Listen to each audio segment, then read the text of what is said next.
The presentation is going to be done through an online platform called Zeetings. Closer? Okay. Wow, okay. So if you want to grab your phone or your laptop or iPad or whatever you have on you, you can go to the bottom line there, zeetings.com/ncarb, and it will ask you to input the access code, which is just AAU. So feel free to join. This will be an opportunity to engage with you through polls, through kind of just chat. If you have any questions that pop up, especially for anybody joining remotely, you can feel free to type them in, and we can pull them up so everybody can see them and just kind of go through, have a conversation about this.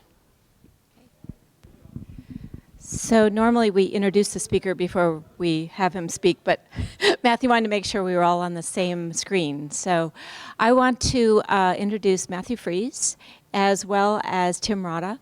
But before I do that, I want to announce a new role for the School of Architecture. And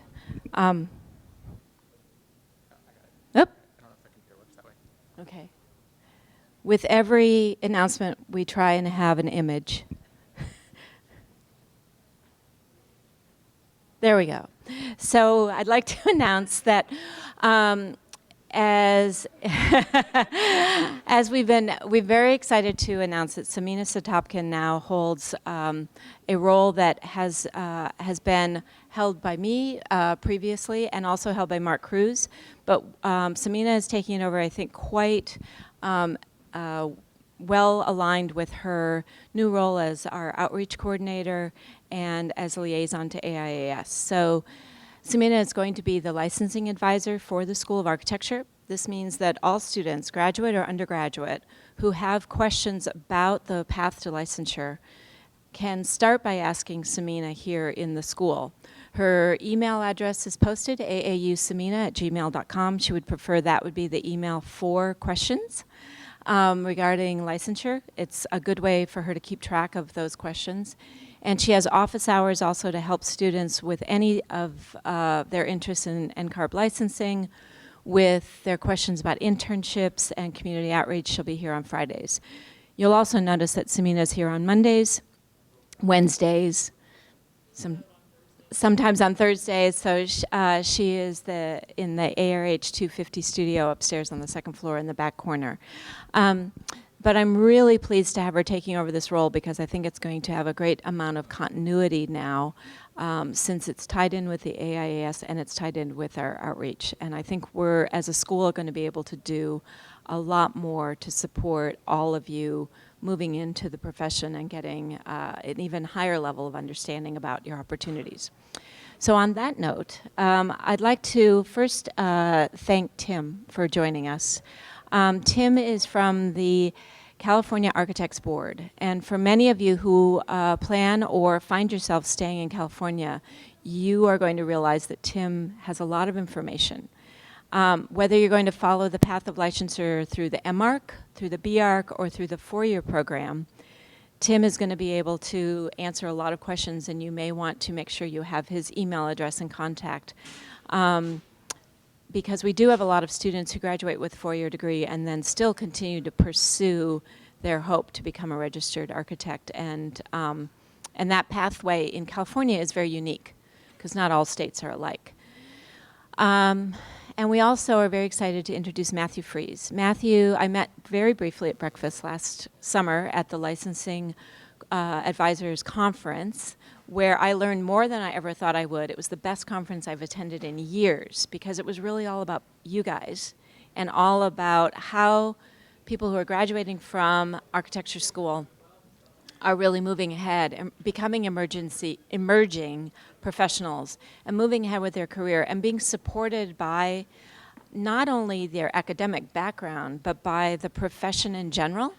And it was really, really exciting because I was presented to by so many emerging professionals who are about 3, 4, 5 years ahead of you guys. And I thought NCARB did a fantastic job. And Samina will be attending that conference this summer.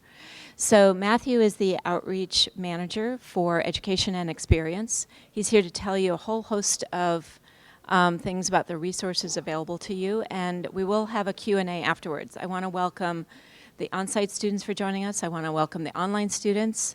I believe that you can send in your questions if you have any, and you can use Matthew's contacts if you have questions after this. But please, please keep Samina in the loop if you have questions and you're a student at the school.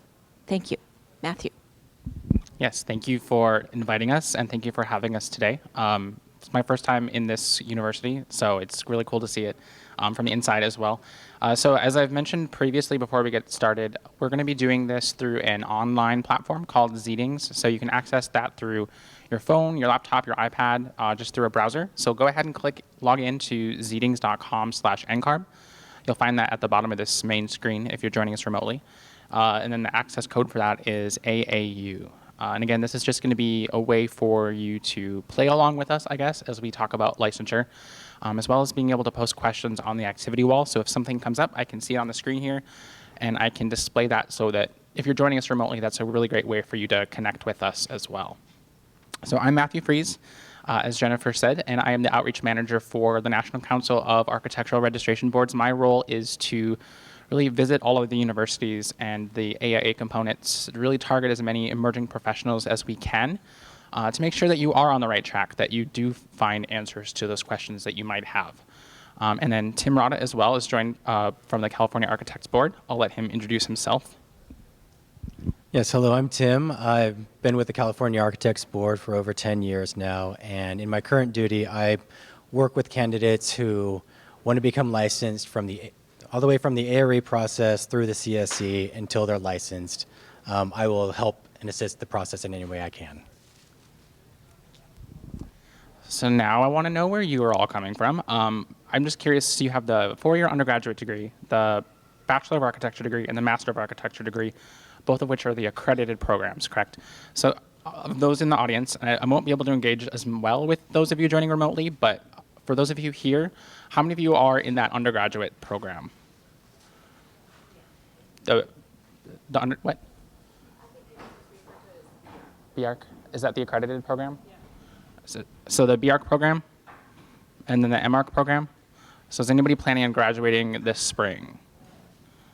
One of you. Okay, so you're not really going to be thinking about the examination quite yet, but I'll give you a really quick overview of what that's going to look like so you can kind of start thinking about what's in your future. We're going to focus mostly on the education and the experience portions.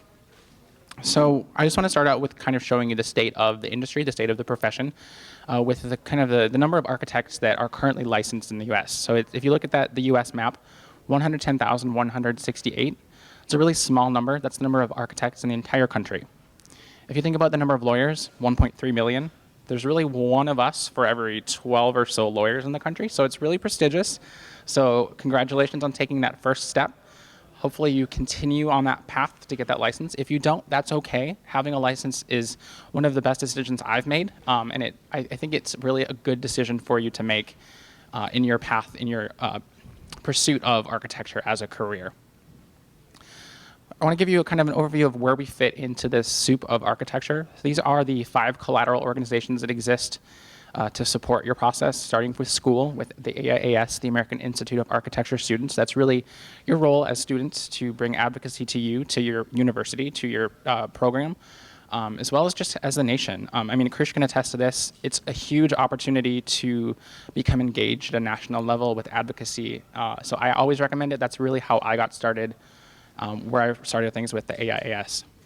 ACSA, the Association for Collegiate Schools of Architecture, that's really your professors, the educators, and the administrators. That's their seat at the table for advocacy within their schools, within the country, as well as further developing education and research.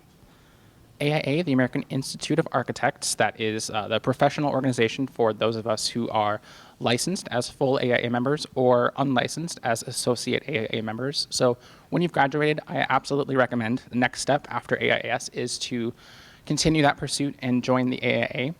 That's a great place to network, to possibly find your first job, your first employer, or a mentor. If nothing else, it just builds your professional portfolio. And then the NAB. Are you all familiar with NAB, the National Architectural Accrediting Boards? Did you just recently have a visit, or are you in the process? Congratulations on getting your accreditation renewed. So that's the organization that does the accrediting of your program. So it's a long, arduous process. So you have another 7 years to hopefully wait until you have to do it again. And then the last, NCARB, the National Council of Architectural Registration Boards. We put ourselves on the spoon because a lot of people think we're the hardest to swallow. You do have to go through us to get that license, but it's actually not that bad of a process, and we're hopefully going to be able to demystify that whole process for you today. So we're going to jump right into this Zeetings thing. So grab your phone, your laptop if you're not connected already. One last reminder before we jump into the first question. And in that question, start thinking through your head. Figure out why you want to be an architect. Why did you choose architecture as a career choice, as an education choice? So what you'll do with this is you'll just type it in. I think there's a delay. There we go. You'll type it in, so it'll pop up on your phone or your computer with a text box, so similar to Twitter. I don't think there's a character limit, but feel free to limit yourself if necessary. And if you're not playing, it is not anonymous. I won't see, you guys won't see what you're posting, but I'll be able to see it on my end. So don't feel like you have to post it. If anybody feels like they just want to shout out an answer, that's also acceptable. And at any point that we're going along, feel free to just raise your hand with a question or a comment. We're here to clarify things for you, hopefully. All right, so it looks like nobody wants to be an architect, so possibly we're in the wrong place. So that's okay. We'll skip to the, I know this is a weird question to lead off with. To serve the community, right? So it's not just about a built form, right? You're actually dealing with people. You're dealing with community. Lots of different reasons. It's obviously a personal decision. I chose architecture based on my love of tectonics and science and math. And this was all kind of the fluff on top that I didn't realize existed, the serving community, which then became a core of the reason I loved being an architect. Bank of China building in Hong Kong designed by IMPE, right? So you're seeing buildings built that you are inspired by and you want to be a part of that process. So yeah, it's very personal, like I said. We'll skip to the next question. This is hopefully a little bit easier of a question. It's just a multiple choice question. I want to know, I'm going to test you. When do you think you can actually call yourselves an architect? Is it when you're in school? Are all of you architects? After you've graduated with your degree? Once you've gotten that first job?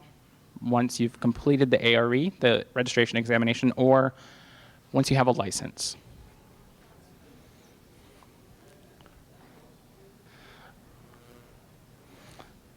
Right, so you can keep answering, but for the majority of you are correct. So you actually can't call yourself an architect until you have a license, and that's regulated by the states. So the states are the ones who are going to be regulating all of this. So we don't have regulations. It's really up to the states. So it's going to be tempting for you to call yourselves an architect now. It makes sense. It's an easy thing. It rolls off the tongue. It sounds really great because it is really great, right? Prestigious. I've already pointed that out. But you can't call yourselves that until you have the license. So now I'm just curious. This was not built into the polls, but does anybody want to tell me why they want to earn a license? Why it's important to earn a license?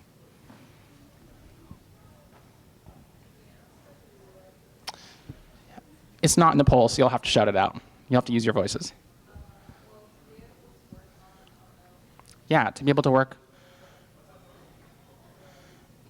Right, to work on your own and to not be dependent on somebody else with a license. Absolutely. That's the big one. Any other ideas? Yeah, to put your name on your drawing, to really have the value to show that you've done something remarkable. There's a lot of big answers. Obviously, as I've already said, you can't call yourself an architect. It's bringing you a strong credential. It shows that you've met the requirement that you really are invested in protecting the public's health, safety, welfare. It shows that the state has granted you that power to go out and practice on your own. So does anybody want to start their own firm, potentially? You don't like working for other people? That's pretty traditional with architects, right? We're all very independent people. Did you have a question?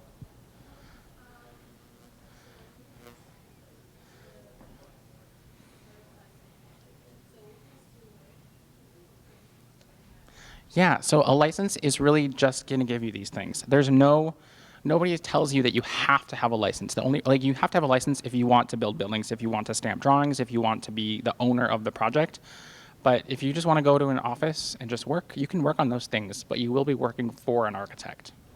Yeah. And there are every state has a little bit. You can do, are there any limitations? Can you do residential in California? You can do residential wood frame construction no more than 2 stories in height with a basement. Yes, without a license. Yeah. Any other questions on the licensure process? Not the process, just the license itself. So next question, who's going to give you the license? Is it NCARB? Yes or no? I really need to supply some Jeopardy theme music in these questions. Get you all thinking. Ooh. It was looking good there right at the beginning, but now it's just, nope. Oh, there we go, there we go. Yeah, so half of you are right and half of you are wrong. I'll let you guess which one is which. No, we actually don't give you the license. We help facilitate the whole process for you, so you're gonna go through us to get that license, but ultimately, when you get that first license, it's gonna come from the state that you're in or the state that you want to get a license in. So if you're here in California, you'll go to the California Architects Board to get that license. We facilitate the process, like I said. So we were formed about 100 years ago, almost 100 years ago, in response to all of our states having slightly different or completely different requirements for licensure for architects. So if you got a license here in California, you've met the California requirement, but then you go to Texas and you have to start over with the Texas process. We're formed to facilitate all of those different people speaking different languages to come together to try to speak as close to the same language as possible. So we developed what we call a model law, so then states can then adopt pieces or in its entirety to reflect their own processes. So up to the Constitution, the states actually have that right to make up their own rules, but they can adopt what we've proposed. In every state, they do require some form of education. They also require experience and examination. So it's the 3 E's of licensure, as we call it. And we do serve 54 jurisdictions. It's not just the 50 states. It's also Puerto Rico, Guam, the U.S. Virgin Islands, and Washington, D.C., where our office is located. Yeah.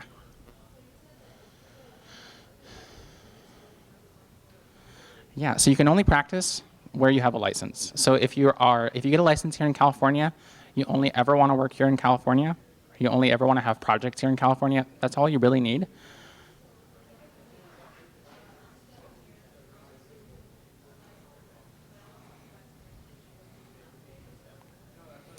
So the licensure process in the US is not really going to help you get a license in another country.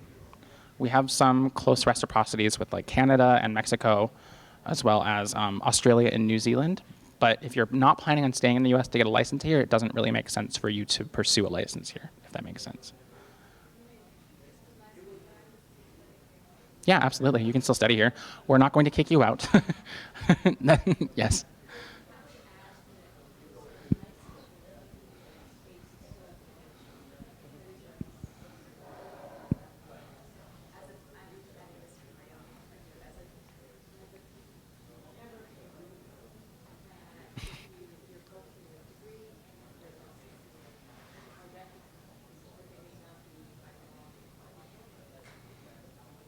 Right. In every country, the requirement is going to be a little bit different. Oh, yeah, the question was, getting a license in the US, will that help me get a license, or what does that do for me in a foreign country? So the basis of that is if you get a license to practice in a state in the US, you can practice in that state. It's not directly going to get you a license in another country or another jurisdiction outside of the US, but it is a credential you have that you can bring with you and say, this is what I have, what does that do for me in this country? And they'll tell you kind of what other things you can do.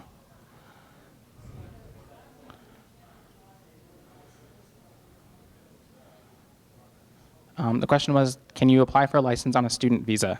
I have no idea what that answer is. So the process is you will be off the student visa by the time you're eligible for licensure anyway, because there is a period of work that you have to do in addition to education. So at that point, I think you'd have to switch your visa over to a work visa. I don't know a lot of information about that process, but from what I've heard from other people, it's that if you're from a foreign country and you're here on a student visa, you can work, I think. But in order to fulfill the requirements for the rest of the experience outside of school, you will probably have to switch that over to a training. Is that something like a visa to train? OPT, yes, that's what I was thinking of. Optional personnel training, something like that. So we'll cover all the rest of the questions, hopefully, throughout this. So don't get caught up just in this little requirement right here, this really high-level overview. going to be another question that pops up here. I'm just curious where you want to get your first license. Since we do serve 54 jurisdictions, 50 states, US, Guam, Puerto Rico, US Virgin Islands. This could be a country. We were at UC Berkeley this afternoon, and somebody said they want to get a license on the moon. So, right, that's what I said, Mars, 20 years. And then they just discovered 7 new planets this morning, so we can really open up our opportunities. Massachusetts, California, California.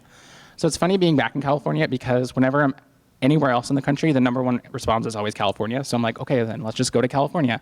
So it's funny that everybody still wants to stay in California when you're here. So England, Massachusetts, California. I think these answers are probably circling back through here. So right, so everybody has possibly a different place where they want to get a first license. So it's important to know what that state is going to require for that license. Start here at our registration board's website. It's just ncarb.org/registration boards. It gives you all the information you need for all of our jurisdictions. Again, it's not really going to help you with foreign countries or the moon. All the information you need for the California Architects Board is also right here. So if you're going through that process and you need to get in touch with them, feel free to use that contact information. If you're not sure where you want to go, on the bottom right there, there's that initial registration requirements chart. You can go to that chart and see what each state requires side by side. So here in California, I will pass the mic again. Thank you. So I'm going to briefly touch on the California requirements for licensure. California does not require a NAB degree to become licensed, although it does speed the process along. If you have the NAB degree, once you've completed the program, have the degree, submit it to NCARB and applied to the California Architects Board, that's our base requirement for ARE eligibility. If you do not have a NAB degree, you'll need to supplement the degree, the lack of the NAB degree, whatever experience, with work under a licensed architect. It doesn't matter where, as long as they are licensed in a jurisdiction, and we also accept foreign work to supplement that as well.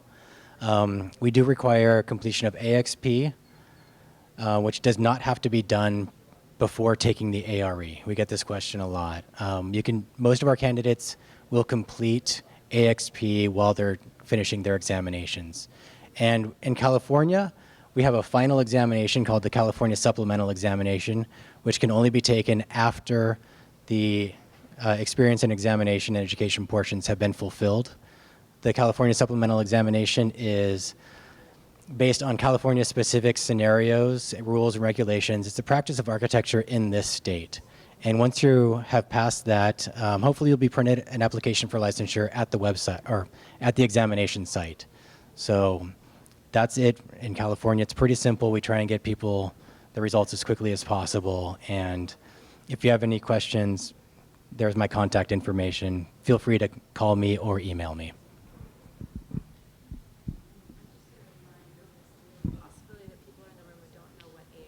Right, I was just going to say that. So we're going to cover these very, very deeply. So the AXP, the Architectural Experience Program, it's just that. It's the program developed to give you experience to practice architecture.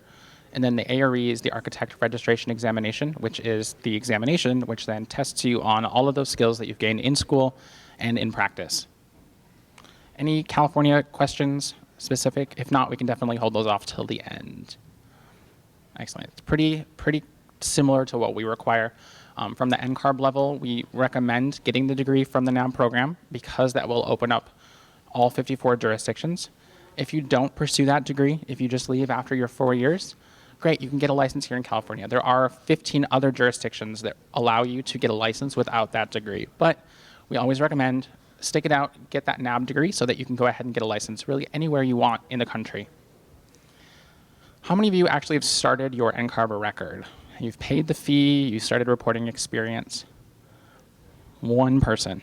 Two persons? Krish, you have? 2 people? Sorry, there's probably more online, but I can't see you.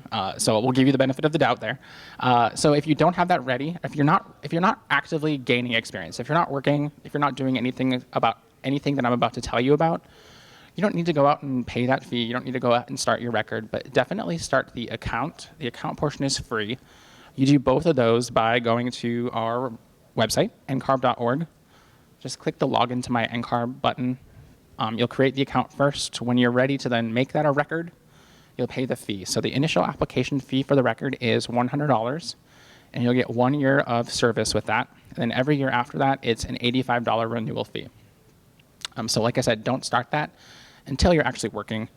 Some employers will pay that for you, so use that as leverage when you're trying to find that first job as well. But don't make that the be-all, end-all. Just add that on top as a bonus. So education, as we said, in most jurisdictions, you will have to have that degree for now program. If you don't, great.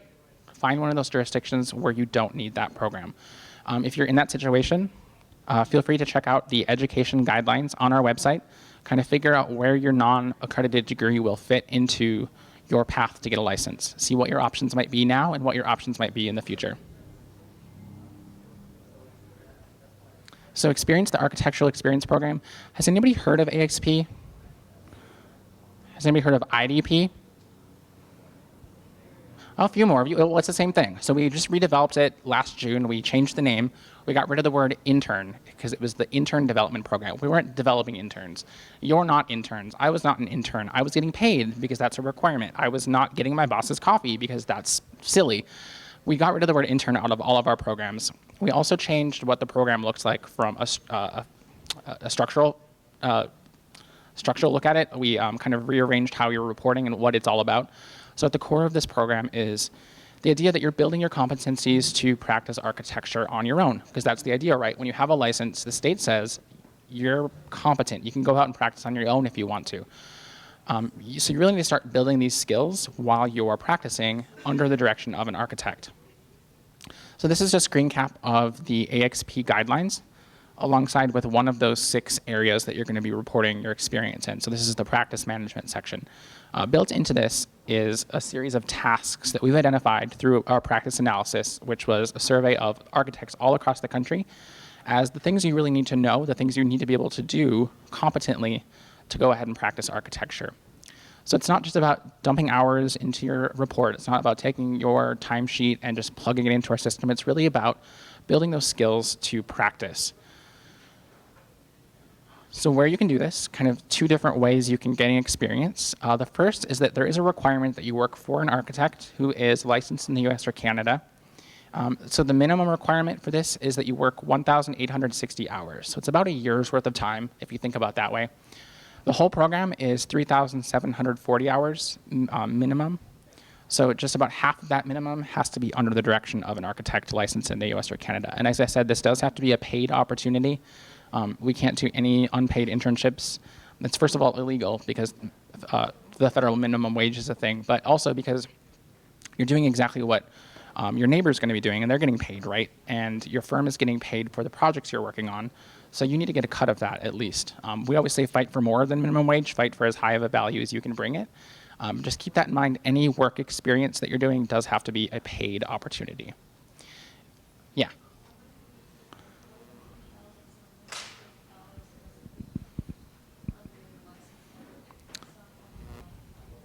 Right, so the question was, so the whole program is 3,740 hours to complete AXP. This is just a minimum of that, so if you see that 1,860, at least half of it has to be under an architect licensed in the US or Canada. That's just a minimum. You could do all of it in this area if you want to. So the rest, there's other opportunities. So I'll go through a whole list of those in a second here. So if you're not in that position, or you want to get a more broad experience, or you're stuck in a position at your firm where you're not getting as broad of an experience as you would like, or if you're just doing other things in school, we have all of these other opportunities that have been built in that we've recognized as being similar so that you can gain some experience. And each of these opportunities does have a cap to it, so you can't do all of it in this area. And I'll walk through that in a second. So pull out your phones again or your computers, and I'm just curious, for the 1 or 2 of you who've reported, which experience areas have you actually documented experience in? And it's going to look overwhelming, because it is, because there are a lot of opportunities for you to gain experience. It's not just working for an architect anymore. It's about all of these other things. So I don't expect a lot of people to answer this question just because none of you have records. But I'll go through them one by one just so you can kind of know what you might be able to be doing right now. Keep in mind the eligibility for this program is that you've graduated high school. So all of you are eligible to start gaining experience, to start reporting that experience so that you'll get one step closer to that license. So the first one up there, as I said, practice of architecture. That's just working for that architect in the US or Canada, licensed in the US or Canada. any of you wanting to study abroad or do a summer internship on the other side of the world, a foreign country? So that practice A, that architect just has to be licensed in the US or Canada. If you're in a foreign country and that person who's your supervisor is actually licensed over here, that would count for setting A. So if you're actually over there for 3 years, you can count all of that time. You could do all of your experience over there. If you're not that lucky, if you're in a position where your supervisor is not licensed here, they're licensed in whichever country you're in, you could work for a foreign architect.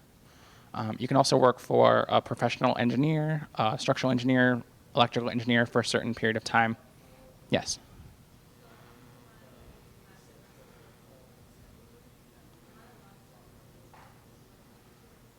So the question was, you're on your last semester.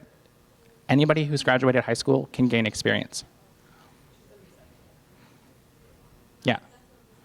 Anybody in this room can gain experience. Yep, anybody can do anything up here and get experience for it. Absolutely. So moving through, a few more opportunities under licensed professional. So as I said, engineer, landscape architect.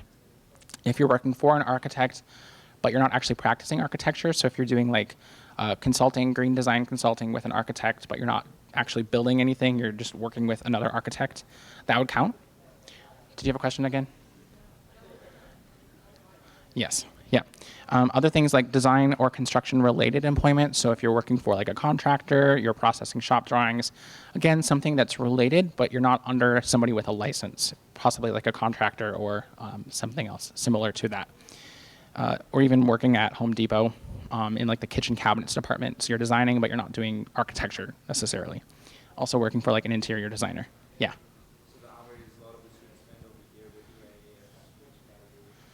Yeah, so AIAS, so straight up volunteering with AIAS is no longer an option, but with the Freedom by Design program, all of the time you're doing with Freedom by Design would count under this, if it's a few stages down here, it's those letter D, community-based design centers or collaboratives.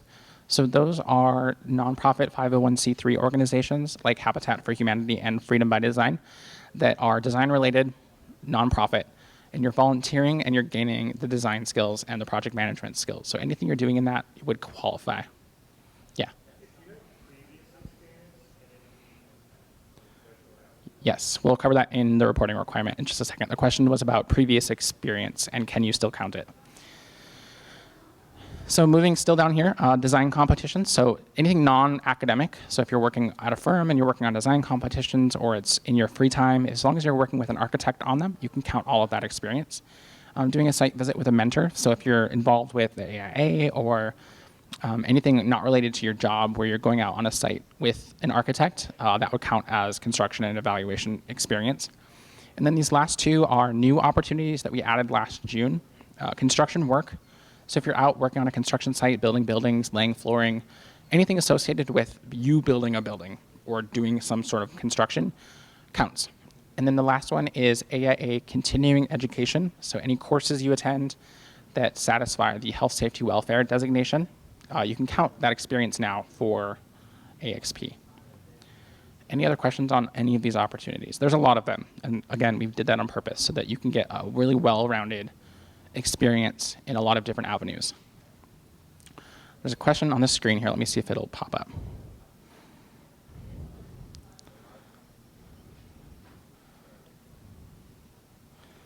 Okay, so the question is, and I'm going to display the question here. Am I still eligible to apply for a license if I don't have the accredited degree, so that's the BARC or the MARC, and come from a different background? So here in California, yes.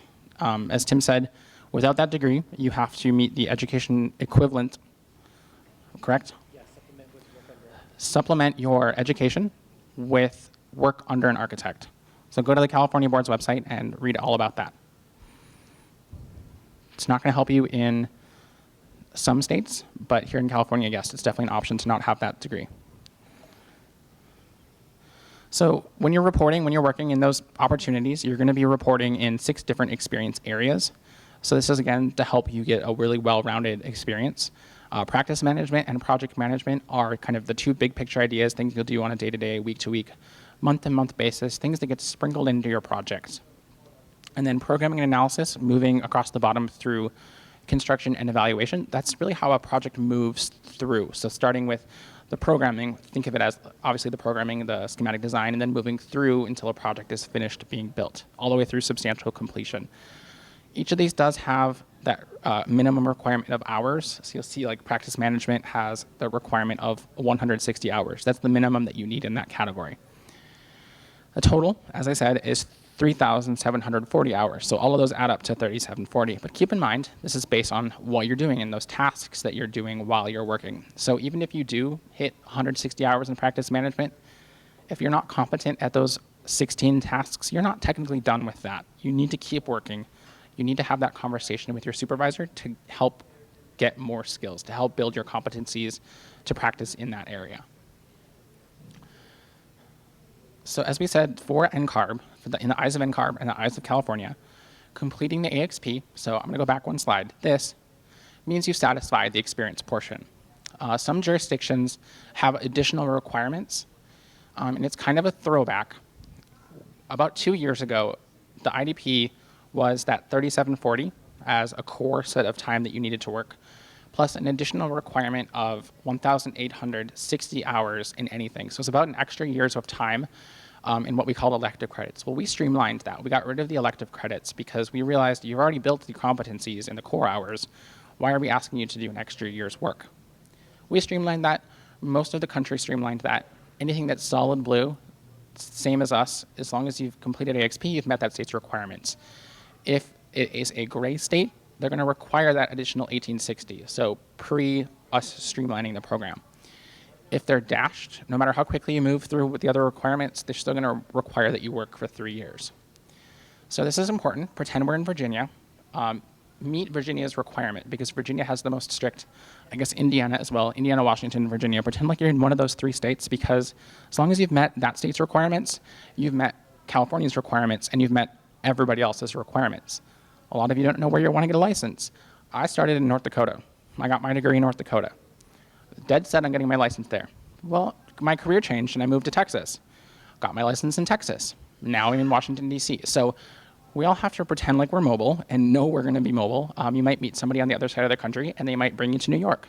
So knowing what that state requires, again, I can't get that through the importance through that enough. Knowing what your state requires is very important. Pretend like you're in Virginia so that if you end up in Virginia, even for a second license, for a 4th license, for a 30th license, so that you've already met that state's requirements when you're ready to get that license. Any questions on this? Cool. So this goes back to the question about reporting. So pretend like we are this gray bar on the right, the very edge between August and September.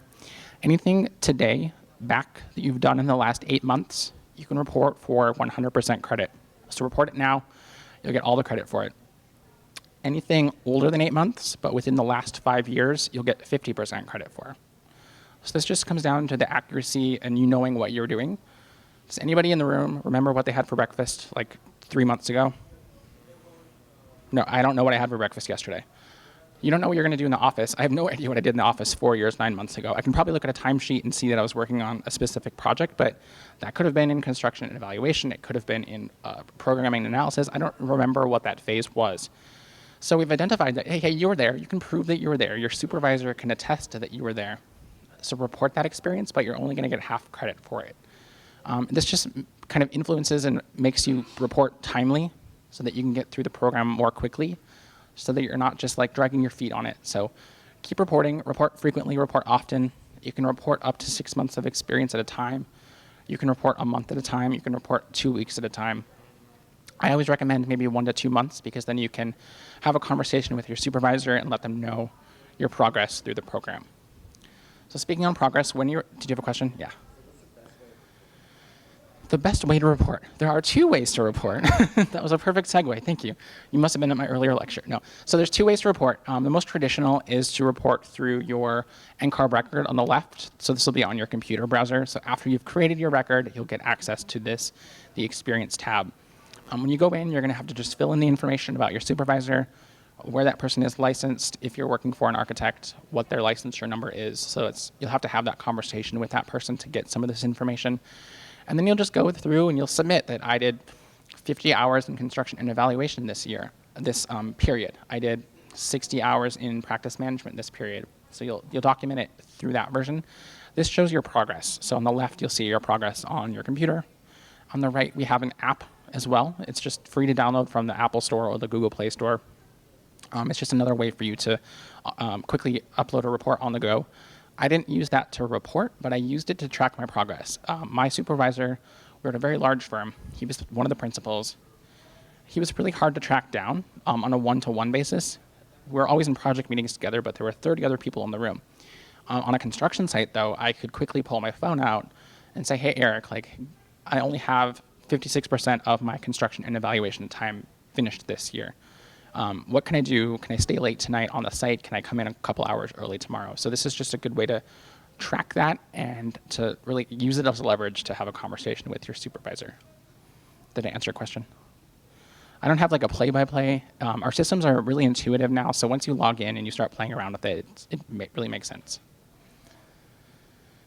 All right, any last questions on the AXP?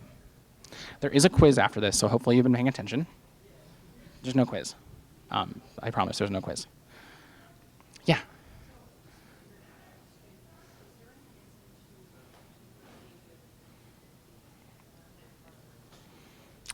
For international students, is there a reason to get a license in the US? Is that your question?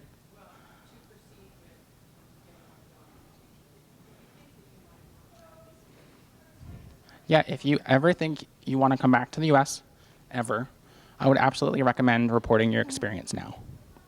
Yeah. Did I answer the question?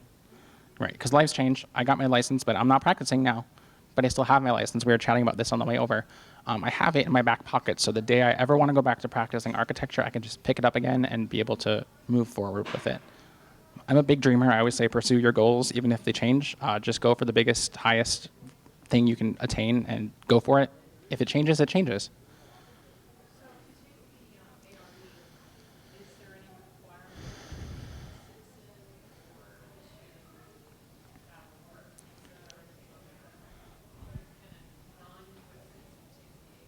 So the question is, can a non-US citizen take the ARE? Yes, absolutely.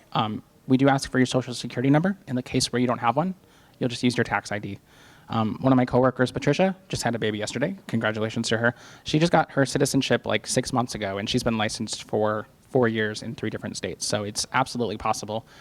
We want everybody to be a licensed architect, so we're going to open up as many doors as possible, as long as you follow the rules. Yes. Can you take the exam anywhere other than the US? Yeah, so we have test centers all over Canada. It's not super foreign, but it's there.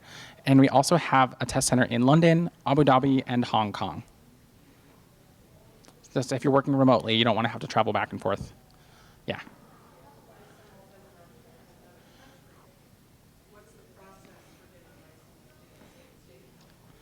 Yes, so go through us.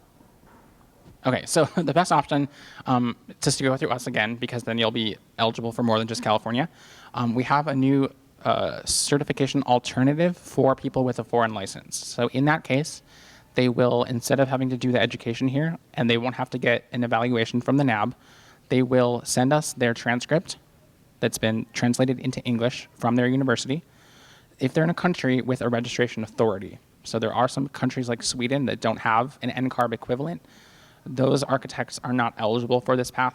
I don't know that list off the top of my head. I don't know anything about any other country except for Sweden. So they'll have to send your transcript from that country in English to us. We will then open up your eligibility. You'll still have to complete the experience program, everything I just talked about. You'll have to take the examination, everything I'm about to talk about, and then you'll be eligible for the certificate. Not every state is going to accept that. There are some states that hold true to having a degree from a NAB program, but it will open up more than just California, if that makes sense. Good. Is anybody in that situation with a foreign license? Not in the room? Yeah, I'm sure there are. Every school has, yeah. Yeah.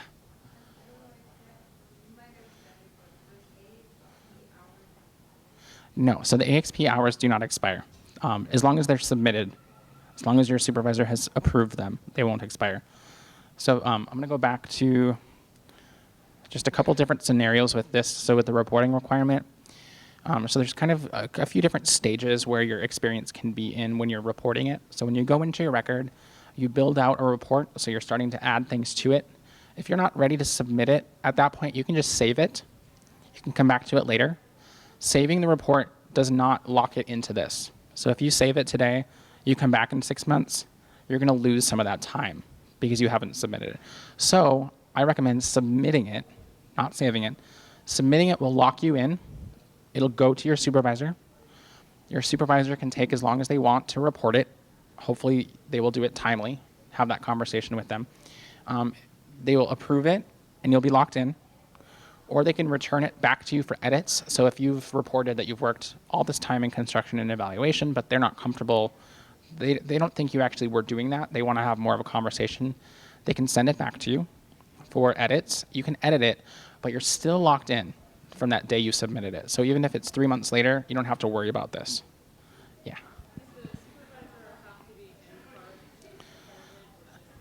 The question was, does the supervisor need to be NCARB certified?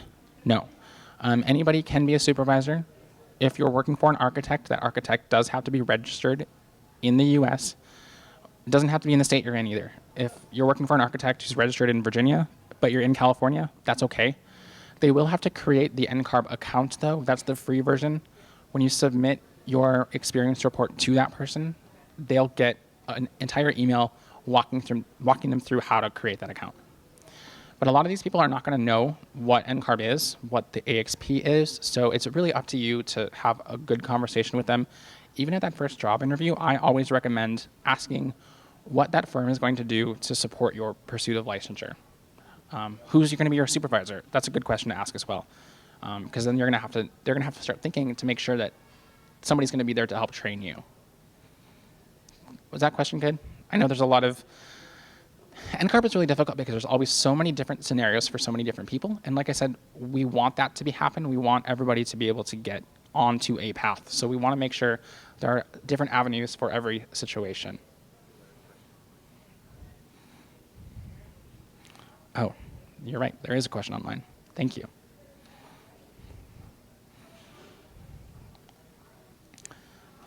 All right, so I have past experience, but my former boss passed away. How does that work? I'm going to be real with you. I don't know that answer, but I do know this happens really frequently. I think this is one of our #1 questions we get asked. Call our customer service, and they will help you. They'll work with you to find somebody else at your firm. They'll come up with those suggestions for you. I know you can't predict death, but this is why it's always important to submit experience promptly. Before you leave a job, never leave a job without experience being approved by your boss first. Very important. So I'm sorry, Tom, that this has happened to you. Call our customer service. I'll put up our customer service phone number at the end, and then they can help walk you through how to solve that problem. Cool. Any other AXP questions? If not, I'll go really quickly into the examination. So the architect registration examination, we are currently on version 5.0. We're also delivering version 4.0, but none of you are going to be eligible for that. That one's going to retire before you've graduated. So you're all going to be thinking about this new version that we just launched in November. It's 6 divisions that should be very similar. This is the quiz part. This should be very similar to what the AXP looks like because it's the same 6 titles. We developed these 2 programs in tandem, so it's going to make a lot more sense for you working and applying those knowledges to taking the examination. Each of these does have like multiple choice questions, some new fill-in-the-blank questions. Go on our website and kind of figure out what all those resources look like. Some of the resources that are available to you now, I don't expect any of you to go out and read these until you're ready to take the exam, but we just want to make sure you're aware that there is an exam and it is coming. Once you start working, you're probably going to hear a lot of horror stories about the exam. I'm here to tell you they are probably all false. They are probably all made up. I hated it. I'm going to be very blunt with you. It was the worst exam of my life. But I passed it. You know what? Great, it happened. School was hard. School was harder. School was way harder. The examination is just there to make sure that you're competent to practice architecture. So don't make it a stressor of your life. Don't drop everything in your life to take it. It's just there. Take it when you're comfortable. It's okay to fail as well. Nobody's ever going to ask you if you pass structures the first time. I can promise you that. They don't care. Just go ahead and pass it. If you do fail, pick yourself up, learn from your mistakes, and keep going with it. We want you to fail and then pass so that your buildings don't fail. Did you have a question?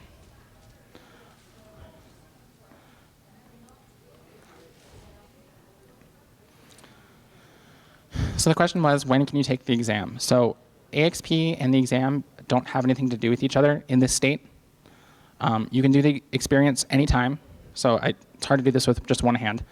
So think of education like this, an examination like this. Those have to happen like that. You have to complete the education before you take the examination. But you can do experience anywhere in that. It can take you 4 years longer to finish your experience. You can finish your experience 4 years before you take the exam. They don't have anything to do with each other. Yeah.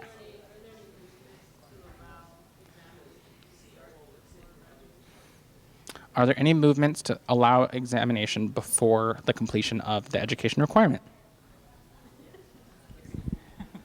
I'm going to pass it back really fast here. We are looking at these opportunities, and there are programs that have been approved by NCARB that are licensure upon graduation programs. So it's the architect, what is it? APAL is the acronym, or IPAL now. Integrated Path to Architectural License. These degree programs integrate AXP and the ARE into their programs, where hopefully by the end, you've completed all of it. Yeah, so here in California, not yet. So if you're not enrolled in one of those programs, you will have to wait. That's the gist of that. So a couple more questions. Oh, it skipped ahead. It skipped way ahead. Okay, you can start answering this question if you feel like it, but I'm going to post this question. Is getting an architecture license in America better than getting a license in London? I don't really know if better is the word. Getting a license in the US will allow you to practice in the US. Getting a license in the United Kingdom will allow you to practice in the United Kingdom. So there's really no crossover here. So we try to get some reciprocities built up with other countries, which means having the NCARB certificate will really easily allow you to get a license in a state or a province in another country. So we have one with Canada. We don't have anything with the UK currently because they were obviously with the United Nations, European Union. If we were to sign with one country in the European Union, we'd have to sign with all of them. And that's not something we can do because some of those jurisdictions don't have accrediting bodies like the NCARB. So now that the United Kingdom is moving out of the European Union, in 10 years that might happen. I don't know. It's a long process before we can do that. So there's really no better than or less than in this case. So the next question is, do the hours count if I'm working with an architect that's not licensed in the US? Yes. So if you're working for an architect who's licensed in a foreign country, that would count as working for a foreign architect. And you can report that as experience setting O, working for a foreign architect. All right, so we'll go back to this. Ask yourselves, think about it, get your Zen on. I know where I'm going to live in 5 years. True or false?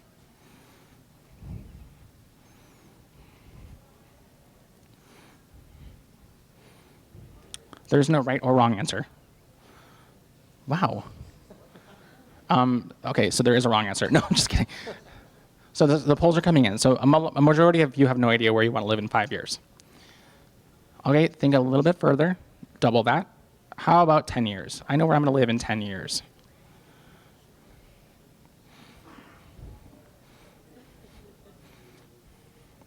Some more of you have no idea where you want to live in 10 years. Okay, we're going to double that again in 20 years. This is the last one, I promise.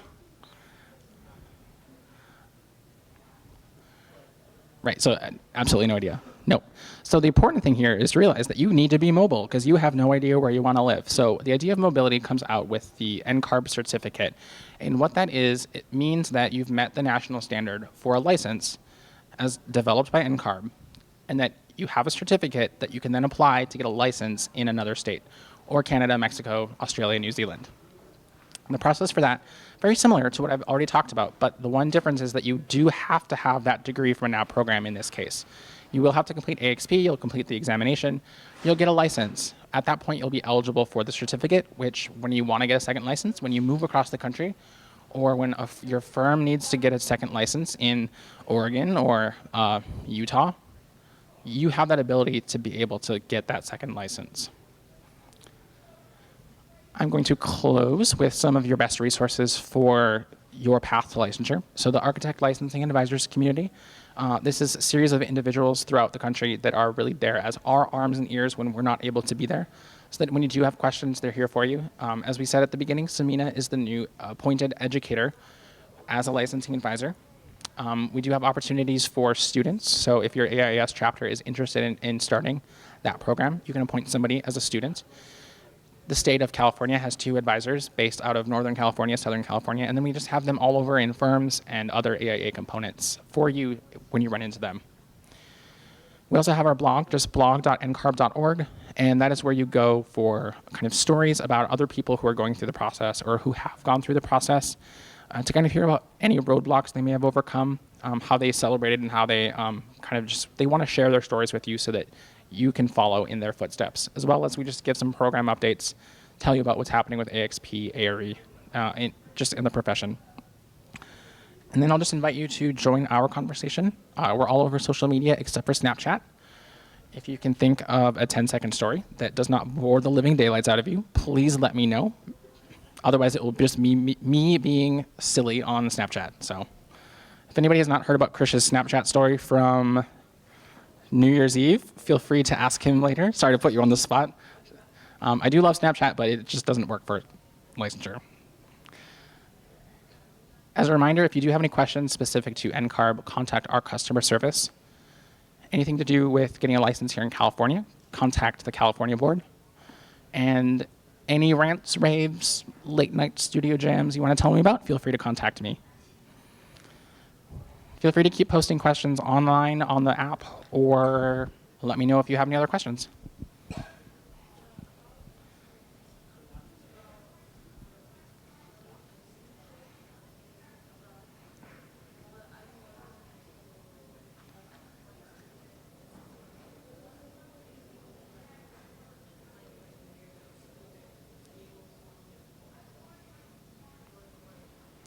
So the question was, you're in your 3rd year of school, you don't know if you have enough education to go work. It's really a personal decision and a decision that you should chat about in a job interview. There's nothing stopping you from our end or from the licensing end for you to go out and do that.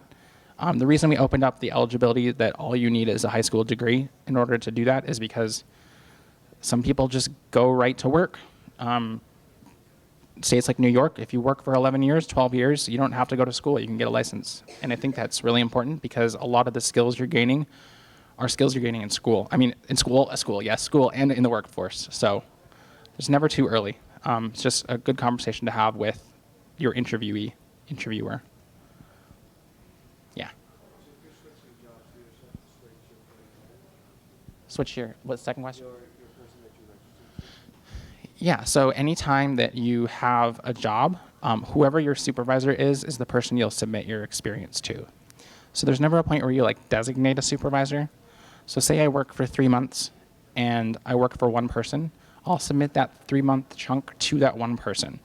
So then if I go to a different job the next summer, that doesn't really matter in the grand scheme of who you're reporting to. You'll just create a new experience report that second summer under that second architect, if that makes sense. So you're never tied down to a specific employer at any point. So good question that kind of stems into some other thoughts is that AXP is really an international program. As we've said, you can get that experience anywhere. You're not tied down to a specific state at all.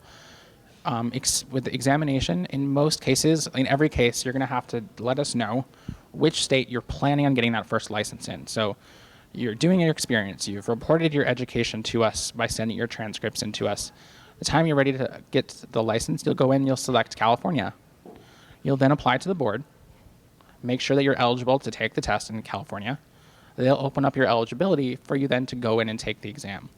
If last minute you decide to switch, you don't want to get a license in California, contact us, we'll get that switched over for you. We'll let you know about any other fees or paperwork involved. I did that. I started in North Dakota, decided I was going to test in North Dakota, actually didn't take any exams in North Dakota, took them physically in Texas, and then switched to Texas after I'd finished the exam. So AXP International, do it anywhere you want. Exam, select a state. You can physically take the exam wherever you want. This is where it gets confusing. but your scores are still going to be owned by whichever state you've selected. So North Dakota owned my state, owned my record. I was taking them in Texas, switched them to Texas afterwards. Yes. So I have two questions for you for student involvement. So for student advisor, student licensing advisor, what are the eligibility for student to be that? And the second question is, I know about the design thing but is there a seat for a student in that design team? Yeah, so the first question was the eligibility is to be the student-appointed licensing advisor.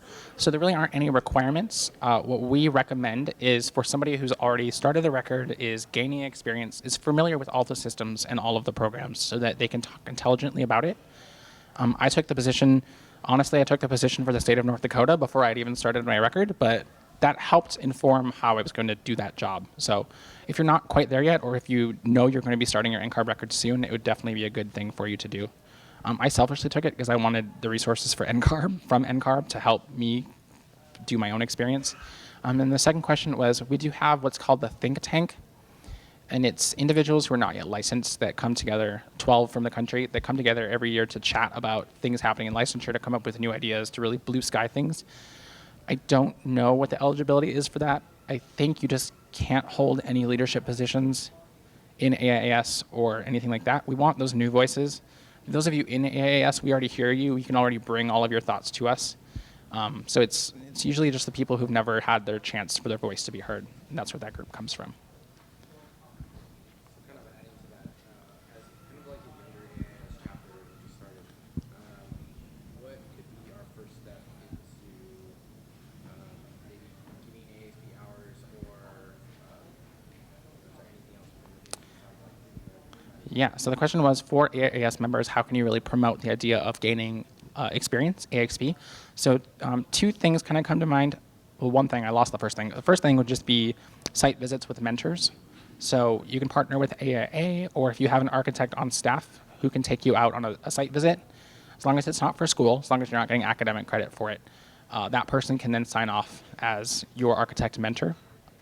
Design competitions was the other one I think I was trying to think of. So a design competition, so as long as it's not academic, as long as it's not like a team project, there are some weird nuances with that, but I think that might be something that you could pursue, as long as it's architectural related. And freedom by design as well, is definitely.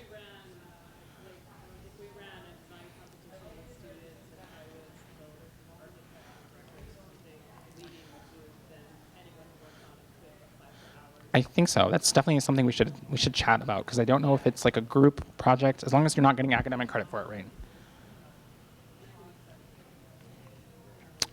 Yeah.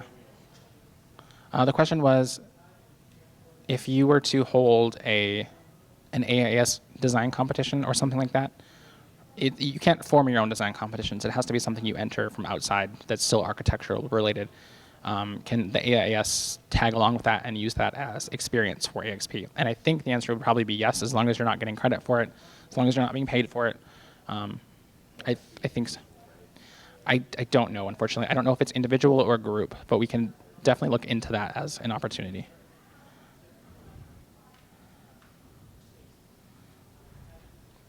I'm looking at other questions. I don't know what this is in relation to. Does the University of Art Academy offer scholarships? I don't think this has to do with us. Do you have any insight? No, okay. Sorry, I don't know the answer, but feel free to follow up with the university after the presentation. Next question, does the AXP, I guess I don't know the answer to this. I'm not sure what the question's asking. Does the internship registered for credit with AIAU for international students? Oh, so yes, if you're doing an academic internship, so if you have like a semester where you're working as part of credit, as long as you're being paid for that, you can double dip, as we call it. So you can get academic credit for it, and you can get AXP credit for it as long as it's paid. If you're only getting academic credit, it would be considered an unpaid internship. Not illegal in that sense because it is for academic credit, but you can't double dip the non-paid ones. Any other in-person questions? I'm still going through this list here. Oh, no more posts. Any other questions? Yes.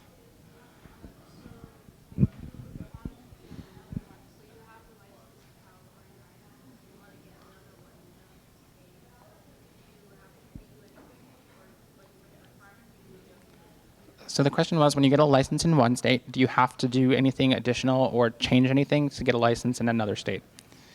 So as long as you play by the NCARB path, which was the accredited degree, the AXP, and the ARE, you should be okay in most states. Keep in mind, like California does have the California Supplemental Examination, so you'll have to take that before you're eligible for the license here.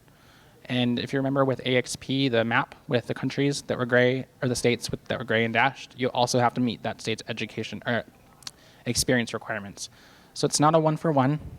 Each state does have some additional requirements in most cases. So like South Dakota has a 15-question test on South Dakota ethics. It's not like you have to go out and start over, though. You've met the core requirements. Any other questions? Yes.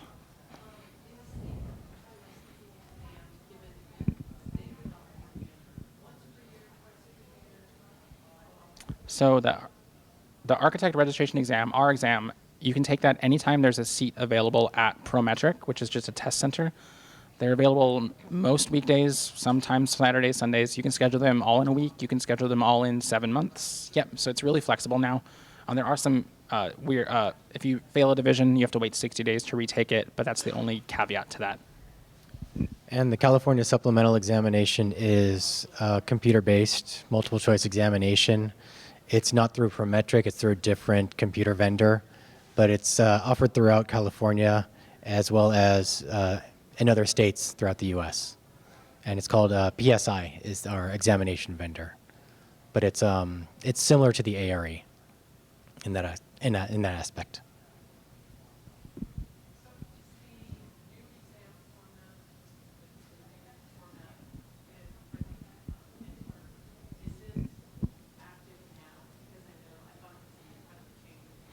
Yeah, so the question was, is the new ARE, so version 5.0, is that live? Yes, we launched that on November 1st of last year. We're doing what we call dual delivery right now, where the old version is currently running, but that is for people who were already enrolled in it before we launched 5.0. And there is a way that you could have transitioned from the old version to the new version pretty seamlessly. But all of you will be taking 5.0. Unless you wait a really long time, which is okay, then you might get a new version. We didn't redevelop the exam just to start a higher number. We really did it to get rid of the drawing portion. They were called vignettes, and it was using a software that was really clunky and really archaic. I see some nodding heads. I hated it, but we got rid of that in favor for some better ways to test your abilities to think competently, to think cognitively. So it's less guesswork now, and it's more about actually knowing what you need to know to be an architect. Any other questions? I mean, the good news is it's one less division. So the old version was 7, you're only going to take 6. So that is good news. All the content is still there, so it's not like we're just chopping off 1/7 of architecture, so keep that in mind. Cool, I see one more.